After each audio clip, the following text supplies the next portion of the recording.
And off and running we are, my friend. It is Monday, and it is the perfect time to have a brand new live stream episode of Long Box Punk. That's me. I'm Chris.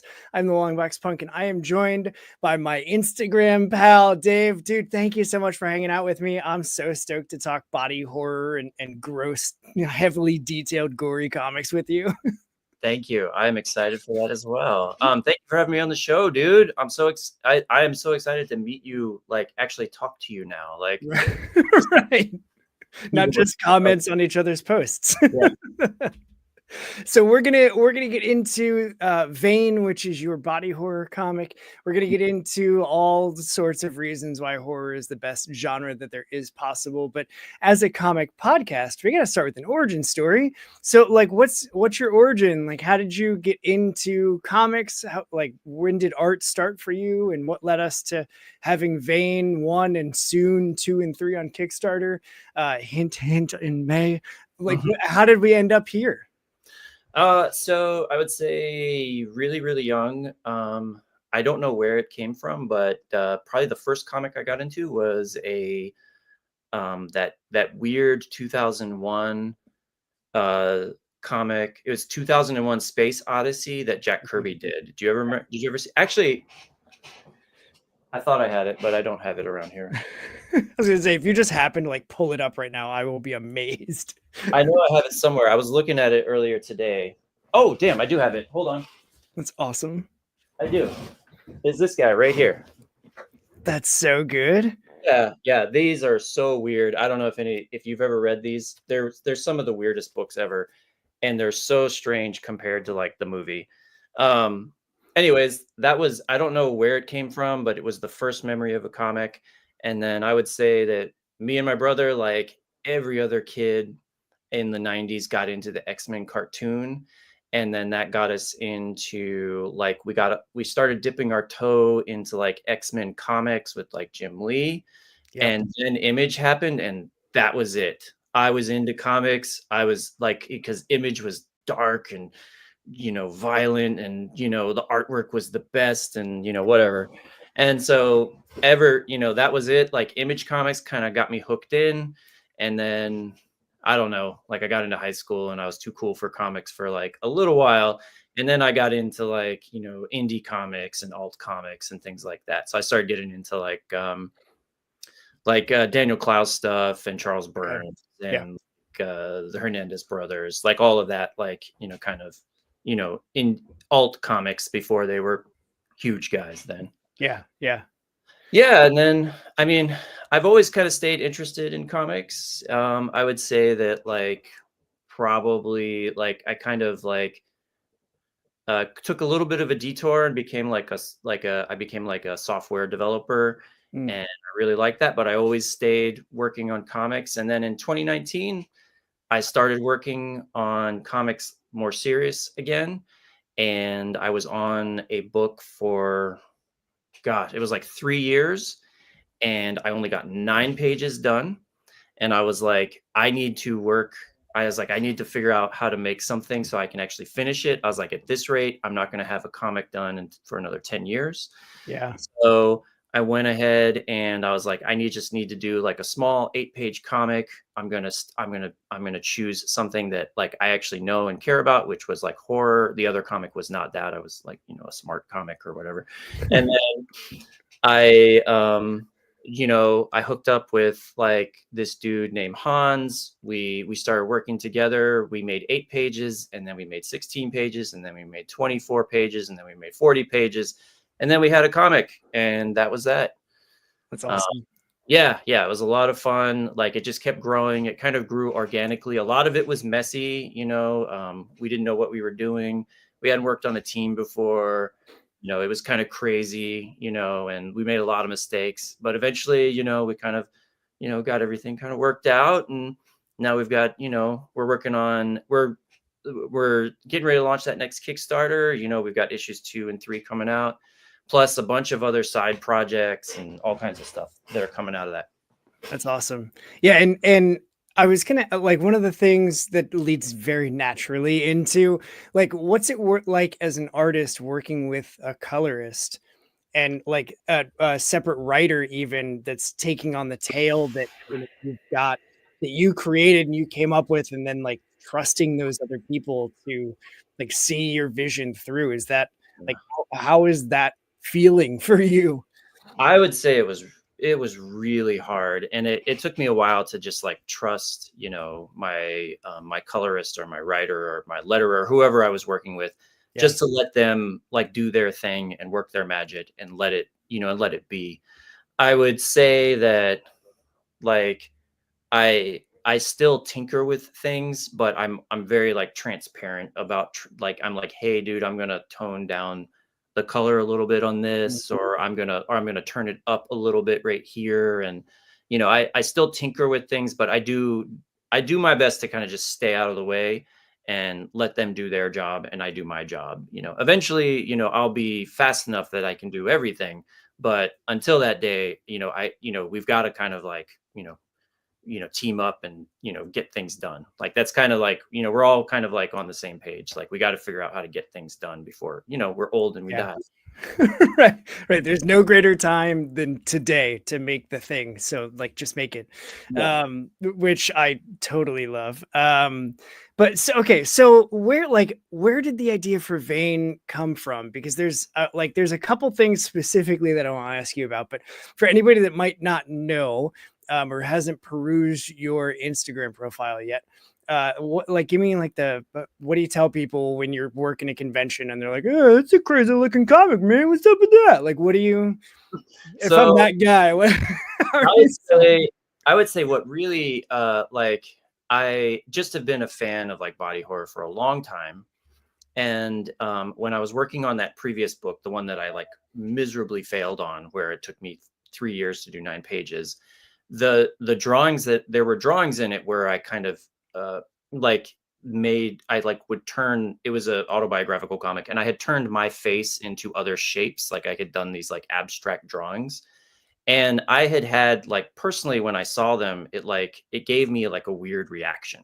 Mm, Like I was like to see my face like merged into these weird, surreal shapes and stuff like that. yeah. So I was like, oh, okay, I want to kind of follow that a little bit. And that's what I actually took. I took that artwork and then I repurposed it for the vein.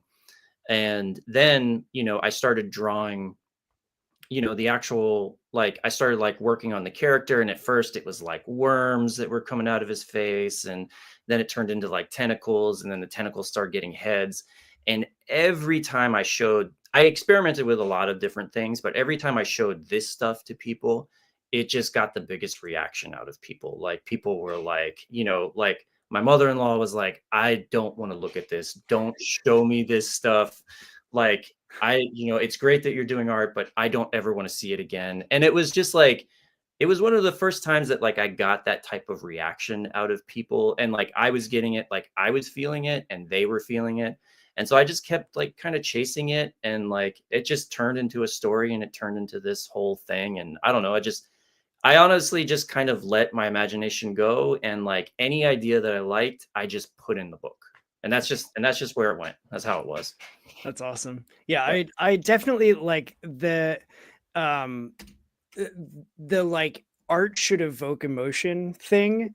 Mhm. Um I promise this ties in. So I love Ink Master. My wife and I have watched like all the seasons, and it's about a competitive tattoo artist comp thing. And whether or not it's real or fake or whatever, I have no idea. But there's one like guy in the finalist of the second to last season that they did that he took a really big swing on like his master canvas. It was like a 12 piece or a 12-hour leg piece that they had to do Mhm. in like whatever they wanted. And so he like twisted the anatomy of the woman that he was doing, and because it had to be like a female for that particular tattoo, and he Mhm. twisted the anatomy a bit and like had these really bold like black lines over top of her eyes, and like she was grabbing her boobs to like just his process or his vision was like she was taking back control of her body and it Mhm. wasn't a thing for other people.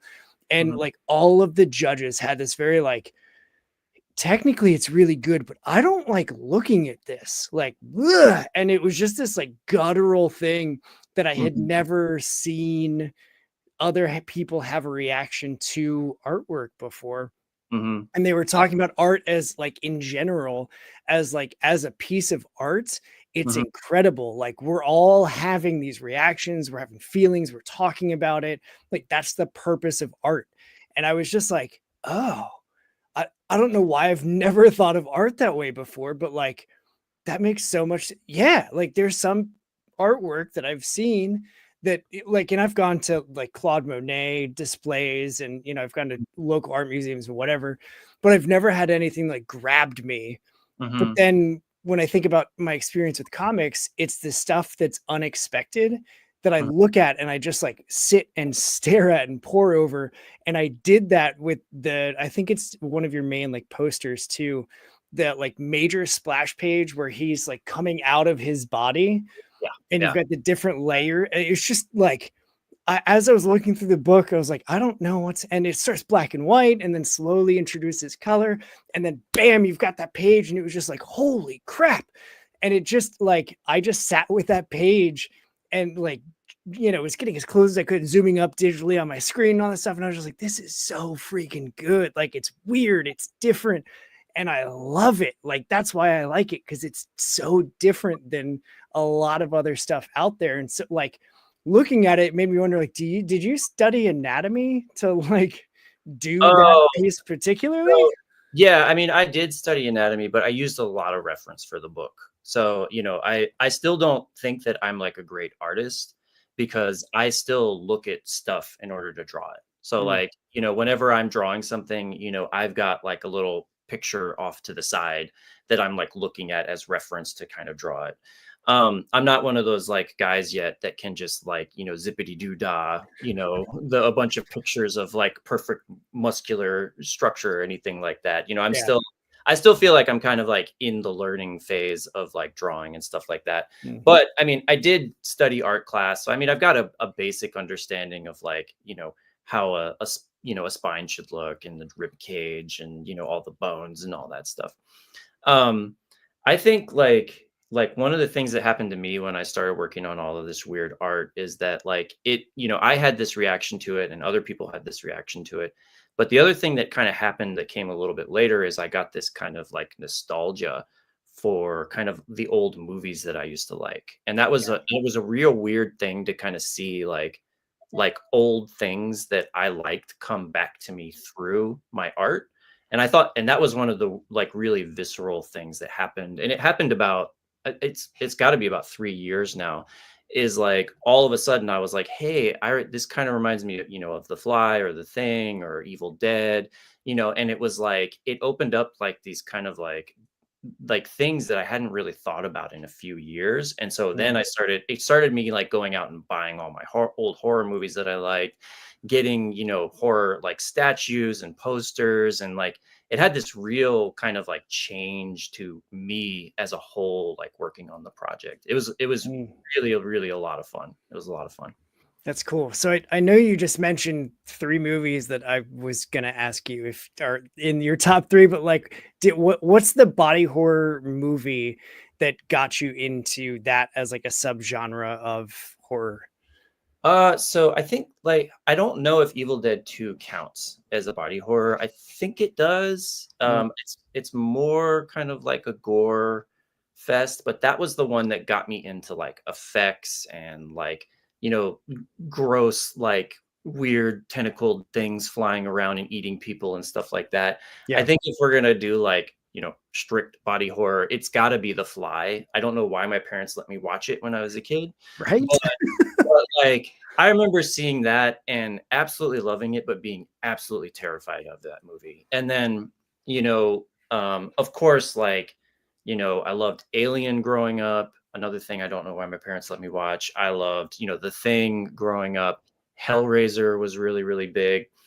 Later on in my life, I found kind of like, I don't know if that would call them B movie body horror movies, but I loved Reanimator. Like I didn't find that until like about the mid 90s or so. And Yeah. then there's another movie called Society. Really, really Mm, liked that one. And then I really liked From Beyond. Those movies it was really nice to find those movies. like later on because they're kind of like spiritual sequels to like, all of the like the big body horror movies, Yeah. So Okay. Yeah, because so similarly, I had never seen The Fly until like I saw when I was like 15, and I mhm, was babysitting. Like I was the oldest of like the all of the houses around my mom's house growing up, and they mhm, all had 1 to 4 kids from like top like infant like newborn age all the way up to like 10, and so mhm, they would all go out to dinner together and I would end up babysitting all of them. And the one night, like, I didn't know what was going on. I was changing the baby upstairs, getting it, laid down in the crib or whatever. Come downstairs and and I was like, oh, Jeff Goldblum, cool. Yeah. Like, what mhm, are we watching? And it was like right as he was about to step into the chamber and start getting transformed. And mhm, so, like, it was long enough that I got into it. And mhm. then suddenly, like, pus was just erupting from his shoulder and body parts were falling off. And I was like, turn this off. You gotta, to bedtime. It's bedtime. I was like, Yeah, oh no, they're all gonna have nightmares. yeah, I don't know. It was a different time back in the day. Like kids were allowed to watch like the worst stuff. All my friends watched the worst movies to ever exist. I mean, like even like stuff that's like kind of comedic. Kids were still allowed to see it, like Nightmare on Elm Street and stuff like that. Like Yeah, all of those things. Like it's crazy what like kids from the 80s and 90s were allowed to watch. Like yeah, I think compared to what we watch now, anyways. yeah. I don't think you could have the same boom of slashers with the Freddy and the Michael and the Jason. Like, Mhm. I don't know that you could have that same thing now because I think the parents like wouldn't let their kids watch that stuff. I think Yeah. it would be very much like, no, no, no, that's you're not old enough to do that. Whereas, like, Mhm. then I mean, I think I was like 7 or 8 when I saw my first horror movie, and it was a double feature of Hitchcock. So it was Birds and Psycho. And Mhm. like even in the Birds, the image of it's Hitchcock himself in the like post office thing, and his eyes have been pecked out, and she comes in trying to get him to like help her out with the car, and he's like sitting against the wall just with his eyes dangling onto his chest, and there's a bird like pecking at his eyeball. I was like, this is so incredible. Like, this is so cool. Because I Yeah. was so young. Like, I shouldn't have been watching that. Yeah, I know. I love that movie. I actually watched Birds like maybe 2 or 3 months ago. I was stunned at just like how well like you always hear like Hitchcock's the best or whatever, but man, did he make some really good movies. He actually did make some really good movies. And then I saw this on Reddit the other day that Psycho is actually considered the first slasher movie. Yeah. Yeah, which I think, Yeah. that's interesting. It's got a lot of firsts in it. Like, it's the first time they showed a woman being murdered in a shower. I think it was the first time they showed a woman showering on film. Mhm, And then to turn around and kill her right away. Like, yeah, it holds a lot of firsts for horror specifically, but mhm. like, it's so good. And Yeah. like, my mom was in physical therapy, like in their rehab wing in the hospital or whatever, and we were just flipping channels as we were sitting there, and she was eating dinner, and like she flipped to one and I was like, oh, that's Psycho. And it was like right as she was checking into the hotel, and I was like, oh, we've barely missed any of it. And so we sat, and like the nurse came in as she's getting stabbed. The nurse came in, she was like, what are you watching? We're like, it's Psycho. Like, what do you mean? What are we watching? Do you want to pull up a chair? And so she did. She like put up a chair and watched for like a half an hour. And she was like, I have other patients to see. I can't sit here like this.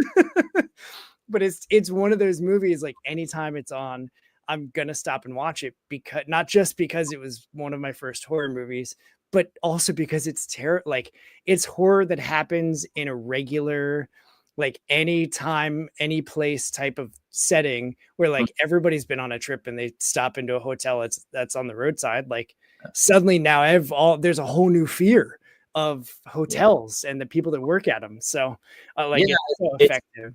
yeah, it totally had one of those things where it kinda switched what the movie was. Like, you Yeah. thought it was this, like, drama noir of this woman stealing this money, and then, "Oh, no, it's not that. It's not that at all. It's about murder and this psychopath." Like, yeah, it kinda, like, it rem I was reminded of it when I was watching Barbarian. Did you Oh, s Yeah, yeah. like because that one had like this like sudden switch, and you're like, oh no, this is not the movie with Bill Skarsgård, the handsome guy who's gonna maybe kill this woman or not. It's something completely different. Yeah. Not to spoil it for anybody. Uh, Yeah, and like I know that it has kind of become a trope of horror, of having that switch, and that like that switch or that whatever that turn always catches people off guard and makes it even more horrific.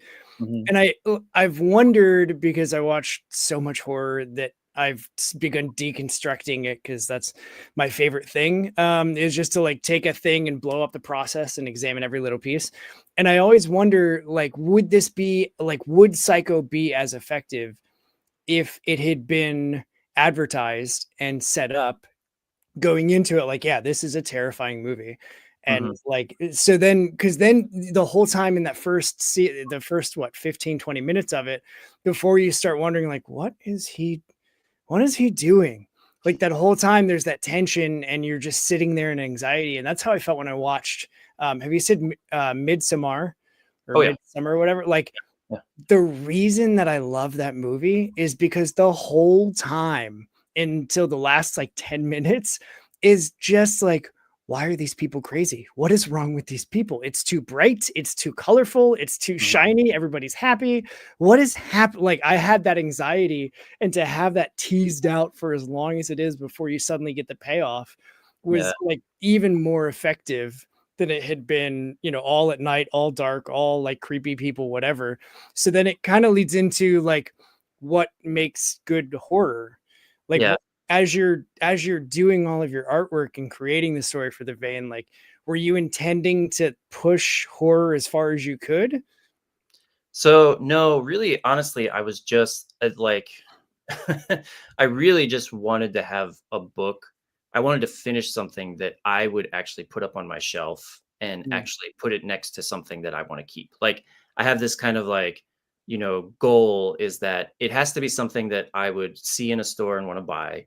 And then it has to be something that I would take home and read and want to keep. So that's kind of like the main, like that. It was really kind of peripheral what the story was actually about. And that mm, actually helped me a lot because I feel like I get like a little bit too intertwined with the stories, and I need to kind of take myself out a little bit so that I don't spend too much time thinking about them, obsessing over them, making sure that everything is like absolutely perfect. Like I yeah. have to spend, I have to kind of, like there's that saying, it's like what is it, like uh, perfect is the enemy of good or something like that. Yep. Like I just want to make something that like I actually want to keep, that I can proudly say like this is a book that I made and this is a book I would keep, you Yeah. know. Yeah, I Yeah. I love that approach, and it's so timely that you mentioned that, and it comes up organically, because I was just talking last night with CL Zeno about the same thing of like, perfection is absolutely the enemy of good, and so like, don't try and make whatever it is that you're making perfect. Just make it. Like, have fun making it, and whoever, the audience for that thing is going to have fun too, because you can tell, like, looking at the book and reading through the vein, it was like, oh, he's like firing on all cylinders creatively. Like, you can tell that you're just having fun with creating these horrific images. So like, after you showed your mother-in-law, was she like, we need to re-examine and make sure he's okay to be in the family? Like, was there any of that?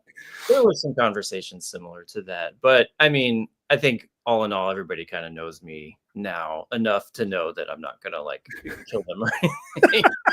Be a But complete weirdo.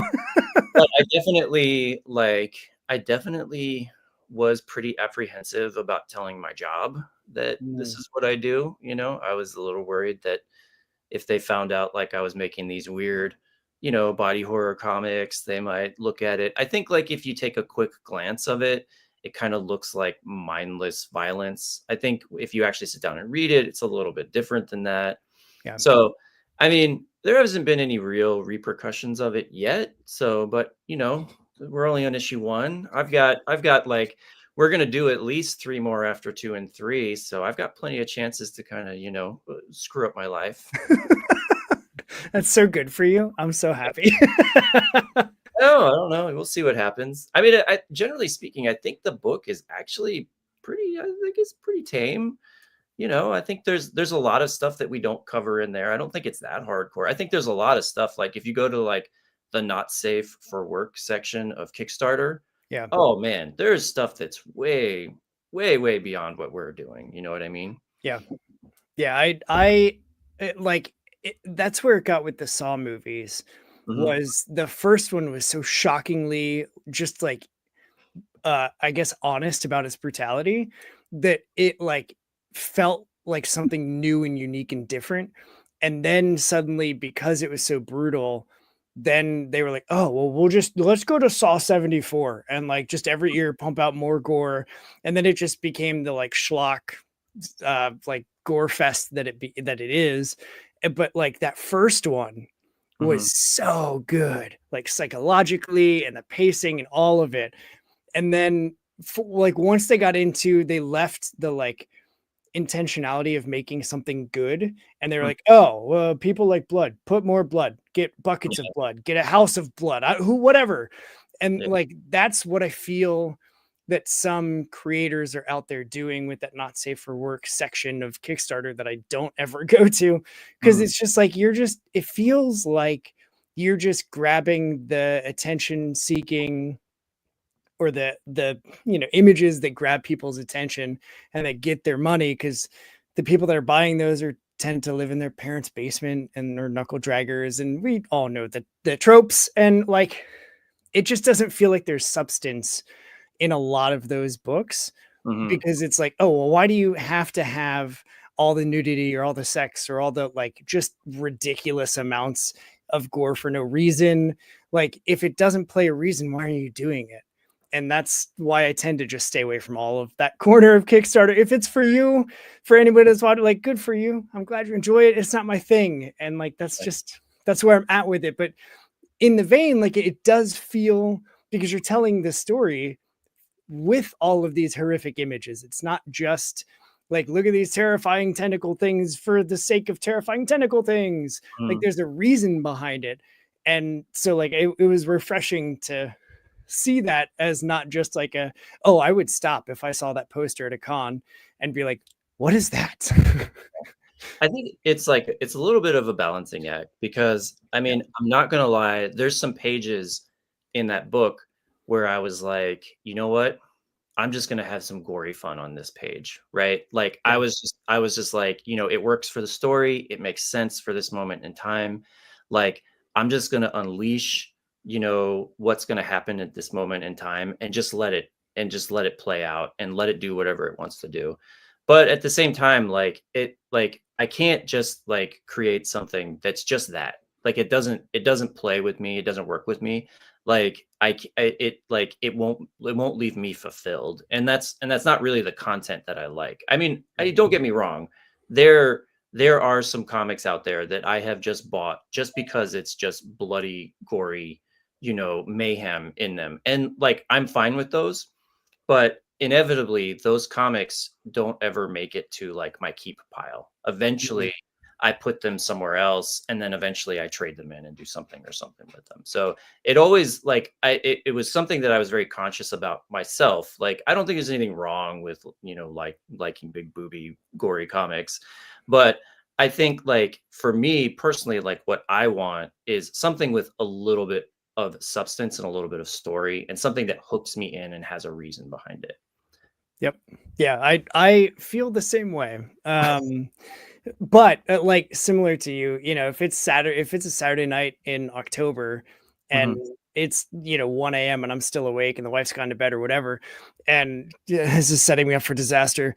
And my wife is still awake and obviously sitting right next to me because I love my wife. And like that's the perfect time to put on one of those just like over the top campy, like, oh no, the slasher cut her shirt off and now she's running and she's getting chased by the killer, and like there's still a place and time for those, Mhm. right? And like the Hostel movies, just over the top schlock fests, like, Yeah. cool, that's fine. If I'm in the mood for something that I don't need to think about, I'll turn on one of those movies and it's like, yeah, all right, everybody's gonna die and that's fine. as Yeah, I say with a huge stupid grin on my face. I feel like Um, I think that Peter Jackson, what was that movie he did? I feel like that kind of rides the line. Is it? It's not Brain Dead, or is it Dead Alive? Dead Alive. Yep. Dead Alive, yeah. I think it has a different name in the UK, and then they had to rename it when they brought it over to the States. But I feel like that movie kind of rides the line. Sometimes it's a little bit too much, Hmm. gore. Sometimes it's just right to me. Like I feel like it is kind of like down the center of those movies where it's almost there sometimes, and sometimes it just doesn't quite. It's just schlock. It's like sometimes I can't decide with that movie where it actually lands on the actual like stratosphere of Yeah, of whether it's just schlock and just gore for gore's sake, or if it actually has a story to it. That movie's a lot of fun though. it That is. movie's a lot of fun. Yeah.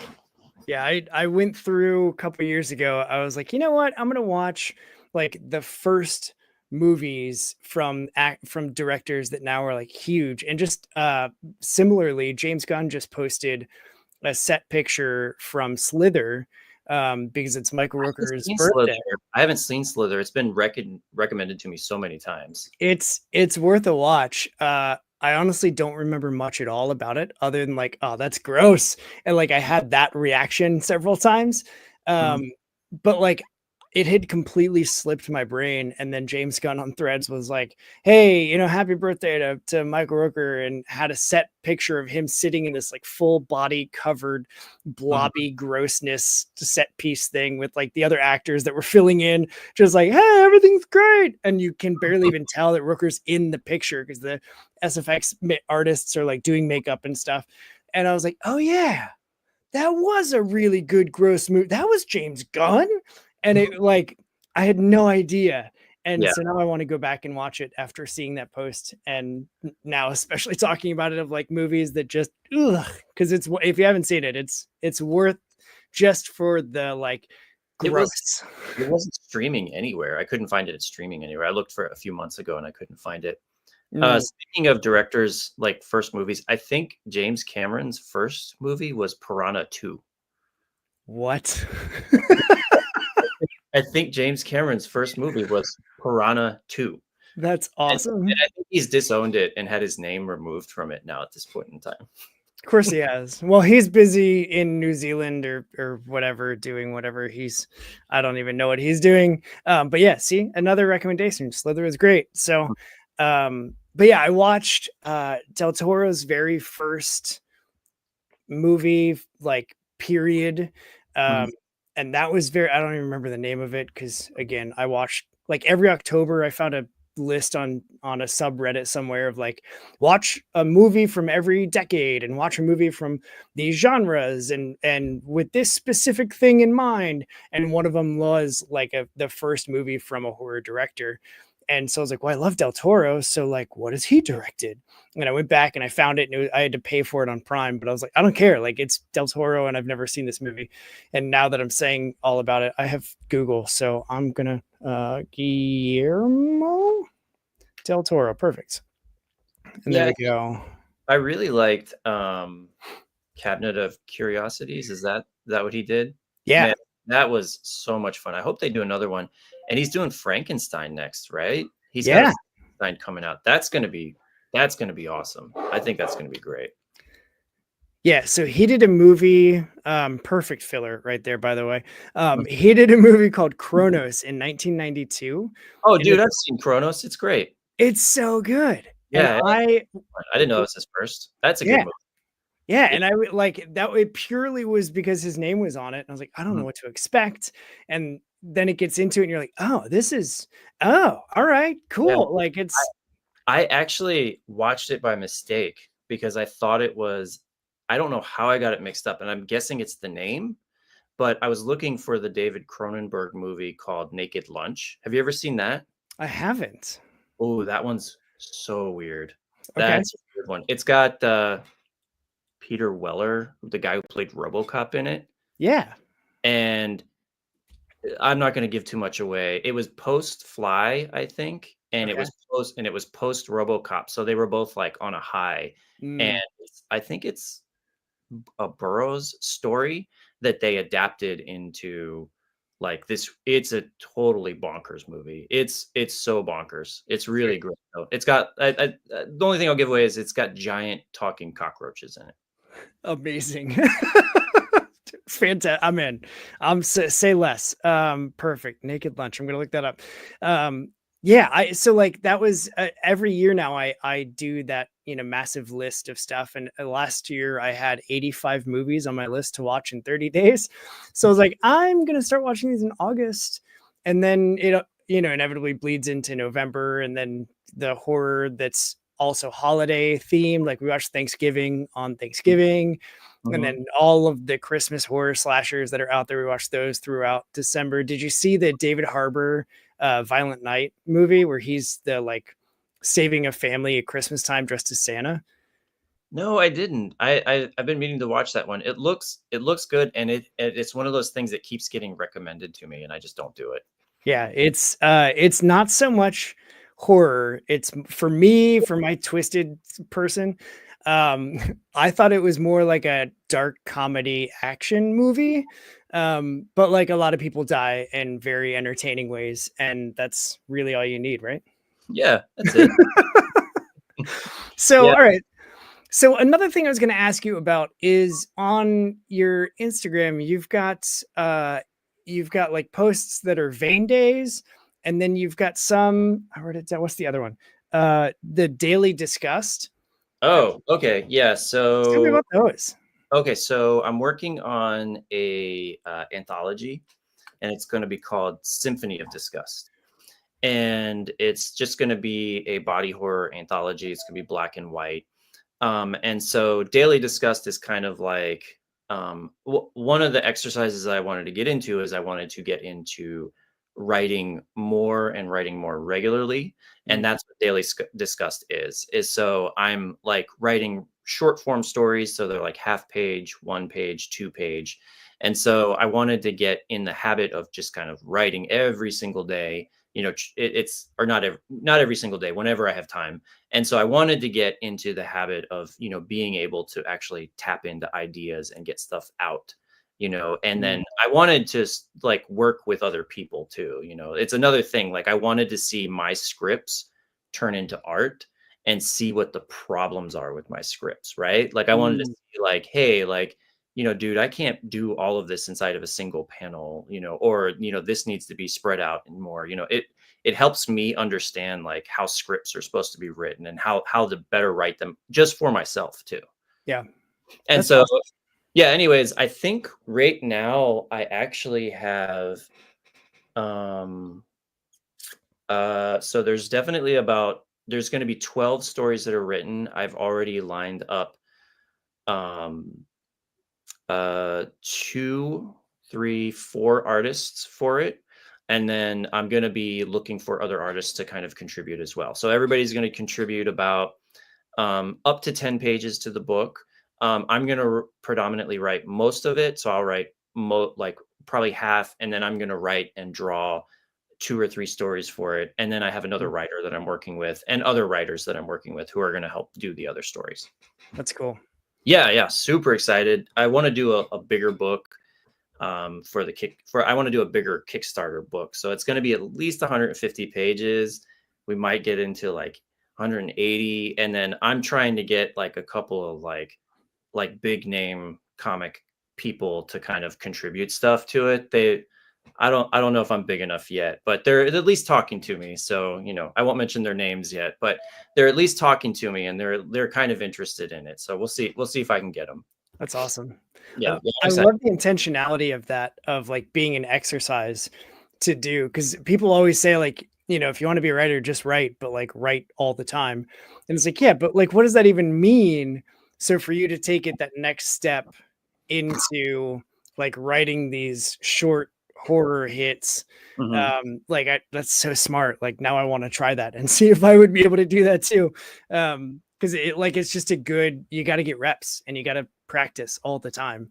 And Yeah, I mean, it's really important. Like the thing that I found is like it's really important to like if you're gonna do like a single page story, you have to get a beginning, a middle, and an end. Like in a single page is so hard. yeah, And what it really the best thing that it does is it forces you to rely on the art. because you have to tell a story with what's in the background, what are the characters are doing, who's in the scene. That's the best part that I've learned, is that you really start relying on art in order to tell those stories. Yeah. Yeah, I early on, like before I'd ever started writing anything, a buddy of mine who is an editor for a comic publisher was like, start small with the story and like write a 4, 6, most 8-page story. Mhm, Do that and like just get used to what it is like to write a comic script and mhm. thinking through pacing and all of those things. And I was like, oh, it's 8 pages. All right, that sounds simple. And then I sat down to do it and I was like, should I just write out like 17 pages? Like, Mhm. I got to Yeah. cut a lot of this fat out because like it's also a good exercise to then force the writer to be very succinct, very direct, very intentional. And it was Mhm. like, oh, there's a lot that even just like trying to do that, I'm now like rewriting it and reanalyzing the story and thinking of how like it just is a good mental gymnastics thing to go through, to practice and to do. And you wouldn't learn it if you didn't try it. And so like Yeah. I'm forever grateful that he told me to do that. Yeah, I was writing, I had written a few of those stories, and then I went and I read a couple of books after I had done some writing, and I was like really proud of myself. And then I read Monica by Daniel Clowes, and I was Mm, just like, holy, like, look at how much he can fit, so much story on a single page. And then, of course, I decided to make it worse, and I read some Chris Claremont X-Men, and it's the same thing. It's like, how do they fit so much story, like, in a half a page? Like, they'll tell like an entire life story in a half page, you know what I mean? And it was just yeah. like it made me feel so small, and like, but I mean, it was a good thing, because I'm like, oh, this is what I need to get to, is like, I need to be able to get to a point where I can tell a lot of stories succinctly, and it doesn't sound forced, it doesn't sound like I'm injecting, like, explaining things after the fact or anything like that. Yeah. Yeah. It's not a panel like a classic Lee Kirby book with like the majority of it is text and Yeah. just like a talking head. Yeah, there's nothing worse than like opening up a comic and the first page is just a wall of text. Ugh. It's like, dude, come on now. Yeah. There's a reason people in comics say show, don't tell. And like you got to rely on the artwork to tell. Don't, if you have to spoon feed everything Mhm. like that, like just please stop. It's like I just saw I think it was yesterday on Blue Sky, somebody had posted like if you read my books and you're confused, like read it again because I'm not gonna spoon feed you everything. Just Mhm. like David Lynch, and there was a quote from an interview he did where he said Eraserhead was his most spiritual movie that he ever made. And the interviewer was like, "What? Tell me more. Like, what do you mean?" He was like, "No." It just like flat, no, move on. And I was just like, man, the Stones descent to just stonewall somebody like that is insane. That's great. Yeah, I love Eraserhead. Man, that is a crazy movie, man. I love how weird that movie is. I love weird movies in general. The especially when they have a lot of effects in them. Yeah. There was a movie I watched the other day. It's on Shutter. It's called Dr. Caligari. Have you ever seen that? Yeah. But it's the sequel. It's the one in color. It's not the original black and Oh, okay. I've only seen the original. Uh, oh, yeah. the new The one, color one's good too. it's insane. It is an insane movie. Absolutely nuts. I love it. See, I love talking to horror people because we just get it. And here's CL from yesterday. Like you gotta just with writing things, like just keep telling yourself the lie Yeah. until it's true. Like lie to yourself into living a truth instead of all lies. And it's fine. Everything's fine. So with what's the Vanes Day posts? Like is that what are those about? So Vane's Day is it's going to be a mini comic that we're going to sell with the next Kickstarter. So originally it was supposed to be a daily comic, but I am not the best at posting, daily on my social media. Yeah. Even when it's weekly, which was all that my requirement was supposed to be was just I was supposed to post once a week, but everything gets in the way, work, whatever. And so anyways, it's going to be a mini comic that we're going to sell with the next Kickstarter. And it's kind of like, if you've read the first issue of Vane, there's a planet that he goes to, and it's called Simblack. It is going to tell a story that happens on Simblack. So Cool. there's a point in time where where he kind of enters in the where he first starts entering in Simblack in the actual first issue.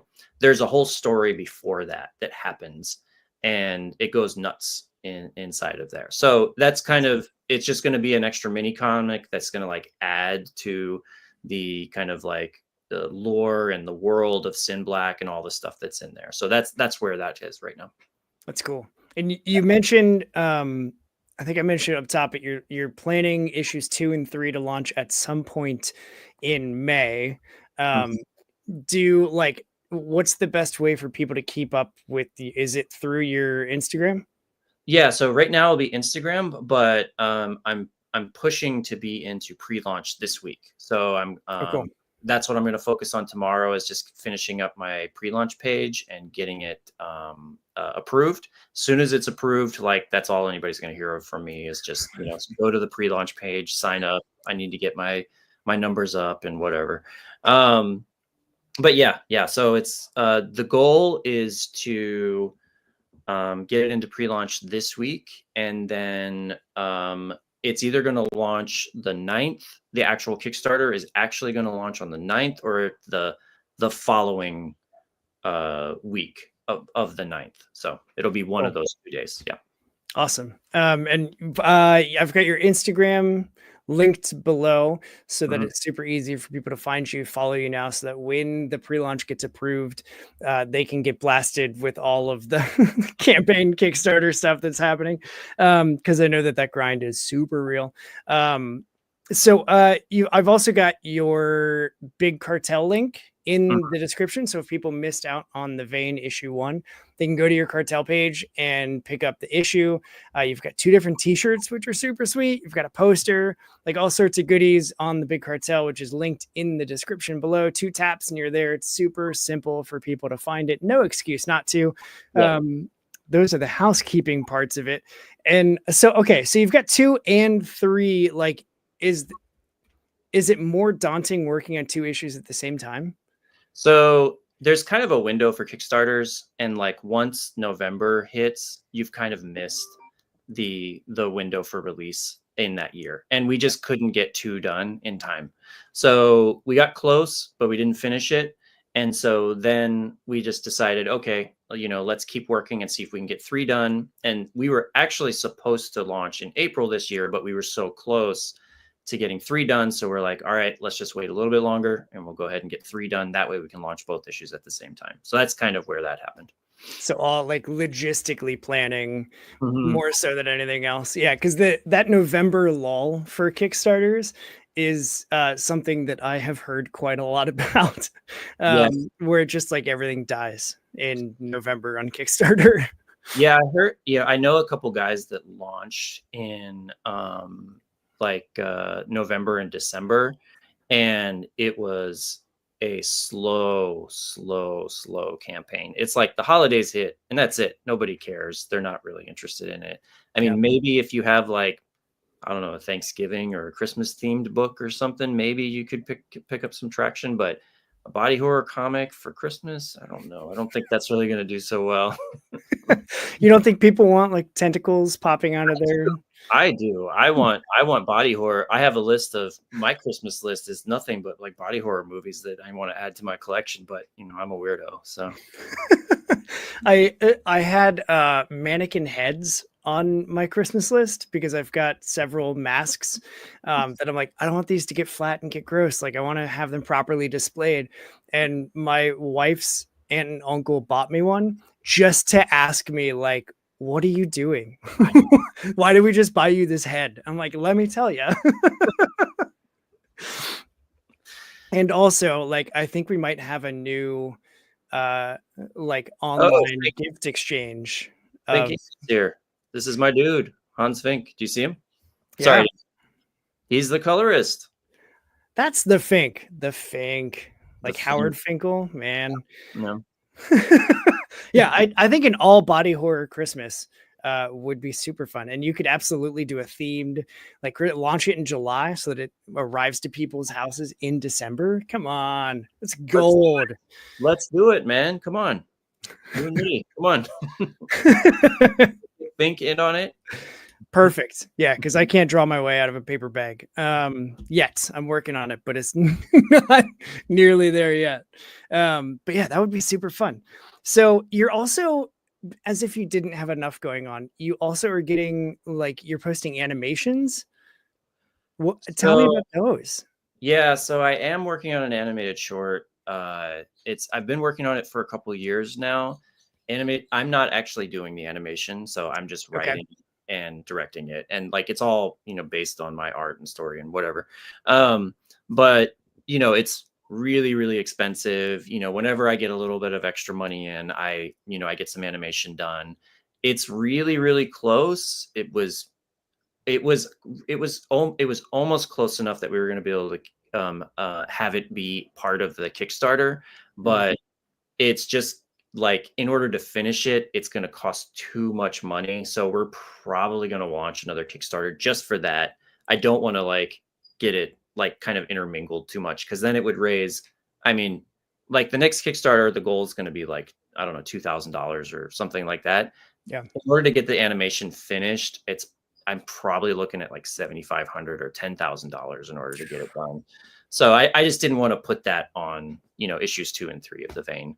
But I mean, honestly, I think right now what I'm going to do is like I'm going to add it as a stretch goal, and like if we get to a certain point on like with our stretch, I might just go ahead and just add it as, like we get here, we're going to do the animation for everybody.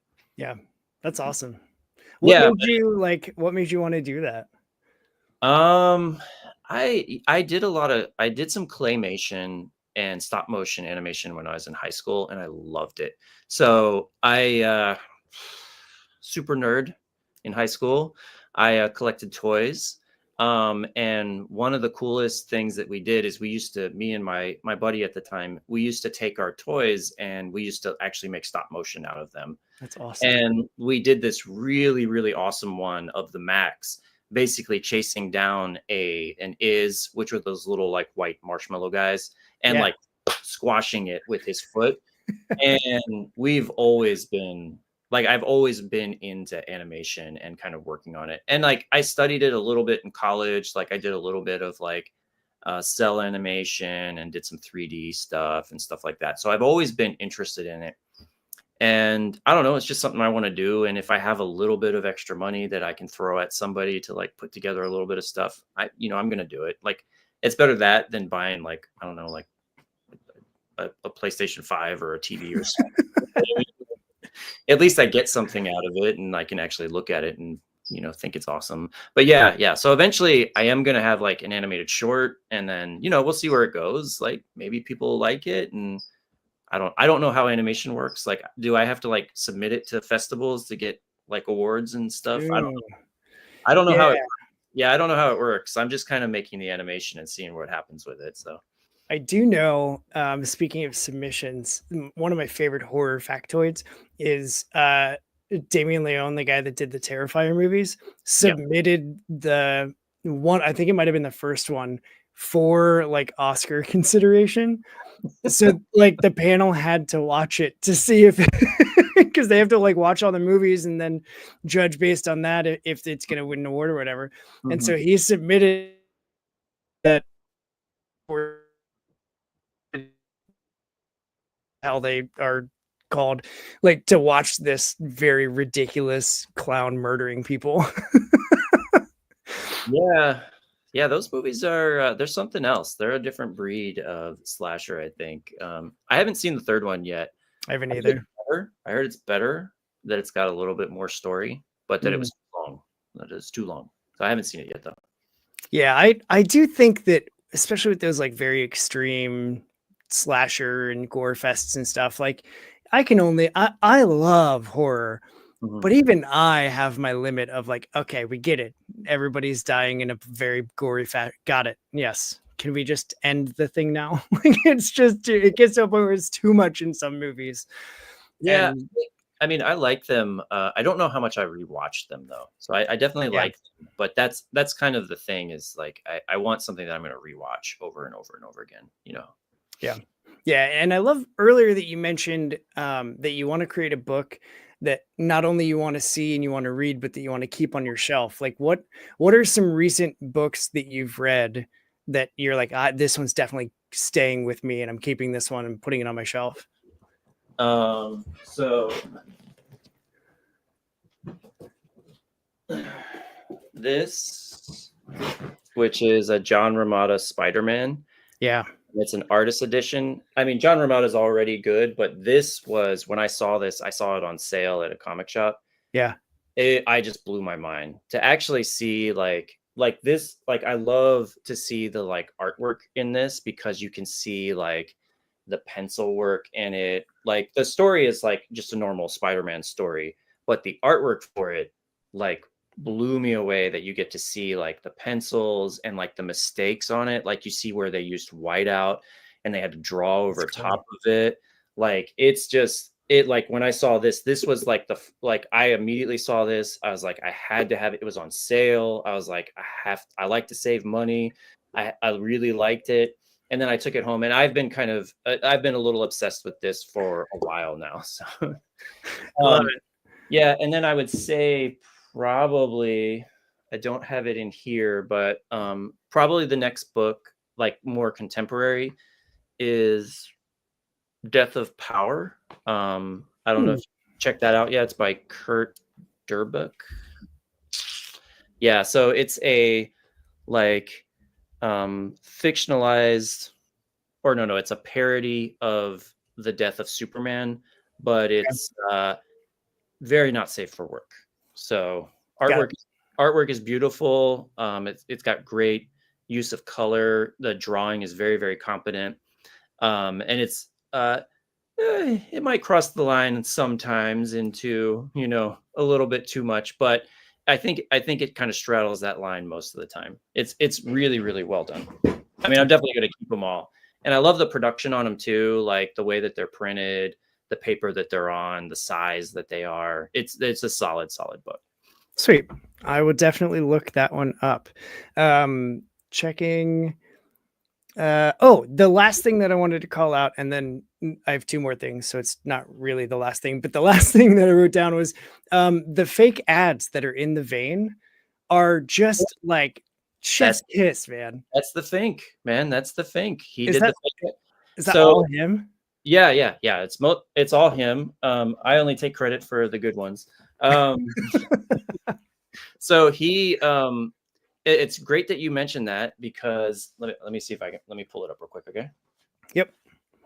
Okay, so this one right here. Yeah, the Snorple Dirk. So Flargle Snorkeldork, it was this one was super popular. We got a lot of messages about this one. By a lot, I mean like 10 or 15 or something. So it's not like we're millionaires, obviously. But it got me and Hans talking, and we decided to do a mini comic of it. And we're actually, you know what? Can you give me one more second? I think I have some Yeah, art printed out. I can show you some artwork for it. that's fantastic. I'll fill by saying, you remember those like 80s, 70s and 80s comics that always had the like 74 fun toys that you knew were going to be cheap as hell with an order form at the bottom? The vein has those ads in them, and one of them is just for a question mark, and it says the perfect punctuation for a question, and like you buy a question mark. They're so good. Yeah. Hans did an amazing job on the ads. Like, and he just like generally speaking, I'm like, hey, it just needs to live inside my universe. Get away from me and go do it. I don't want to talk to you about it. And then he comes back and he's like, behold, the perfect ad for your book. So he's done, I think, close to 10 now. There's going to be new ones in issue 2. There's going to be new ones in issue 3. And then we're working on this new Flargle Snorkeldork book. And so now this is kind of the artwork that we've had done so far. That's This is awesome. by an artist named Jevin Loop. He's a cool guy. He's got, oh man, I forgot the name of his book. He's gonna kill me. It's about a chicken. It's like Super Chicken or something, or Super Rooster. He's gonna punch me in the face next time I see him. Um, but yeah, so he's doing all the artwork for it. Hans is going to color it. I love this guy. Do you see this guy? Look at That's how badass awesome. that is. Isn't that cool? Yeah, and then Hans is going to color it. He's going to letter it. He's writing it, and it's going to launch. And then we're going to do a Kickstarter for this guy next year too. So he's going to get his own Kickstarter. He's going to have an issue 0 as an issue 1, maybe an issue 2. It's a lot of fun. Yeah, I That's so great. loved the ads. Oh, here's is it Nuke Rooster? Nuke Rooster. Yeah, it is. Nailed it. No, Yeah. what a guy. That's CLZ, he knows some stuff. That's like the freaking Machete. Like, it started as just a fake trailer in between the 2 Grindhouse movies, and people loved seeing Danny Trejo as Machete so much that they were like, I guess we're gonna make a Machete movie. And I think there's 2 of them now. Yeah, totally. It's totally what happened. Like, people saw Flargle Snorple Dork, and that was it. They demanded it. The people wanted it, so we had to go. Got to give the people what they want. I love it. All right. So the 2 final things that I always end these streams with, because I'm out of stuff that I wrote down. The first one is super easy. I have a keyboard shortcut. We're going to take a screenshot, and that way there we get to pose, and I'm going to use that for the YouTube thumbnail. So I'll get this queued up, and we will pose, and perfect. The other thing, and I'm going to totally throw you on the spot here, hope you don't mind, is I love doing this show because I get to talk to people that also love comics, and comics of all styles, all genres, all types, all things, all the time. And I love like doing this show because I get to talk to people and hear their perspective and their story and like what their values and why they got into making comics. So because of that, I started early on ending the show with I stop talking and I will let you have the floor. So if there's anything that you want people to hear from you, it could be about the vein, it could be about the upcoming Kickstarter, it could be about why body horror is better than, I don't know, psychological horror. The content doesn't matter so much as I just want you to have some space to be able to talk directly to anybody that might be watching currently or on a replay or listening to this or however they're consuming the show. So the floor is yours. First off, how dare you put me on the spot? You did not tell me about this in the pre-interview. I know. I am going to make sure that you never work in this industry. Stop all paychecks to me now. Well, I know people, and we're going to make sure that you never interview another comics professional ever again. Got it. All right. No, I don't know. I mean, I honestly am not ready for that. I think maybe the only thing I've kind of liked showing you stuff, so maybe I could show you a little bit of artwork real quick. Yeah. Working on? Yeah, sure. Let me pull it off the wall. Give me 1 second, okay? Perfect. See, as an artist, he can do this. He can pull art that he just happens to have hanging on his wall and show us, and then we get to benefit. Good time fill there, buddy. Hey. This is going to be a poster that I'm working on for the vein. So awesome. I'm still in the middle of working on it. So these blue lines are going to be tentacles, and these pink things, I'm kind of figuring out where they need to go. But yeah, this is going to be a poster for the vein. Yeah, so this will be in the next Kickstarter.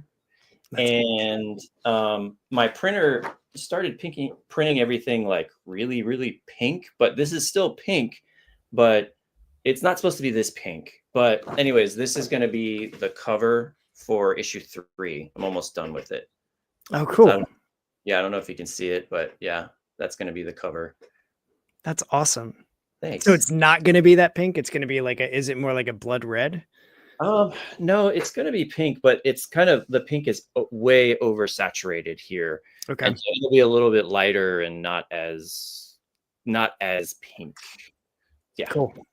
Yeah. And then I would say, I don't know, make comics, guys. Come on. Like, let's, read comics, make comics, and buy physical copies from indie developers or indie creators. Don't, the big guys You know, anybody can put Spider-Man on a book and everybody's going to buy it. You need to go out and find indie creators. And it doesn't matter if the book's $7 or $8 or $9. I guarantee you, every indie creator is not making any money when they sell it to you at that price. They are breaking even. So support those indie creators and give them tips, and promote their stuff, put it up on your stories, post it, share it. Like with indie creators really don't have a voice, and it's really hard for us to get our stuff out there. So that's why I appreciate going on Long Box Punk right here. Nailed it. I was trying to read your name right there, and it just said The Punk, and I was like, what the hell? That's not it. That's not the show. Yeah, I'm just lying to everybody, man. I mean, you've got people that are excited. Normally I don't have this much interaction through the comments, so thank you for hanging out. I am a maker. I am very popular. Everybody needs to understand this. Obviously, you're like the quarterback of the body horror indie comic scene. Every person that I meet, they immediately tell me that I'm the coolest person they've ever known. See? I mean, come on. I'm the supreme commander of cool.